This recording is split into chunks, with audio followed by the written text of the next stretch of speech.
Hi, இன்றைக்கி என்ன பார்க்குறோன்னா, இதோட பேர் வந்து பூங்கார் அரிசி. இது வந்து பெண்களுக்கான அரிசி, அதாவது விமென்ஸ் ரைஸ்ன்னு சொல்கிறாங்க. இது நம்ம பெண்களுக்கு ரொம்ப நல்லது. இது வந்து கர்ப்பிணிகளுக்கு ரொம்ப நல்லது. 6 மாதத்துக்கு அப்புறம் கர்ப்பிணிகள் வந்து கஞ்சி வச்சு சாப்பிட்டுக்கலாம்.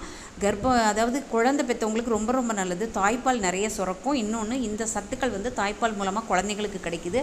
இதில் என்னெல்லாம் இருக்குதுன்னு பார்த்தீங்கன்னா, கார்போஹைட்ரேட் இருக்குது, நார்ச்சத்து, ஆன்டி ஆக்சிடென்ட், தயாமின், அயன், துத்தநாகம், மெக்னீஷியம், இந்த மாதிரி நிறைய சத்துக்கள் இருக்கிறதுனால பெண்களுக்கு ரொம்ப நல்லது. கர்ப்பப்பையை வலுப்படுத்துது இது. அதுக்கப்புறமா வந்து இதோட வந்து ஹீமோக்ளோபின் அளவை வந்து ரொம்ப அதிகரிக்கும். லோ கொலஸ்ட்ரால் இருக்கிறதுனால ஹார்ட்டுக்கு ரொம்ப நல்லது. வயசுக்கு வந்து, அதாவது பூ பெய்த பெண்களுக்கு வந்து வயிற்று வலி, முதுகு வலி, கால் வலி இதெல்லாம் ரொம்ப குணமாகும். இது வந்து இதனால் ரொம்ப குறைச்சலாக இருக்கும். இன்னொன்று, இதில் வந்து தோசை, இட்லி இந்த மாதிரி பலகாரங்கள் செய்து சாப்பிடலாம். ஹெல்த்துக்கு ரொம்ப நல்லது. விலை கூட நம்ம சாதாரண அரிசி மாதிரியே 90 ரூபாயிலேருந்து 100 ரூபாய்க்குள்ளே இருக்குது. கண்டிப்பாக பெண்கள் இதை வந்து செய்து சாப்பிடுங்க. இந்த வீடியோ பிடிச்சிருந்தா லைக் பண்ணுங்கள், ஷேர் பண்ணுங்கள், கமெண்ட் பண்ணுங்கள், மறக்காமல் சப்ஸ்கிரைப் பண்ணுங்கள்.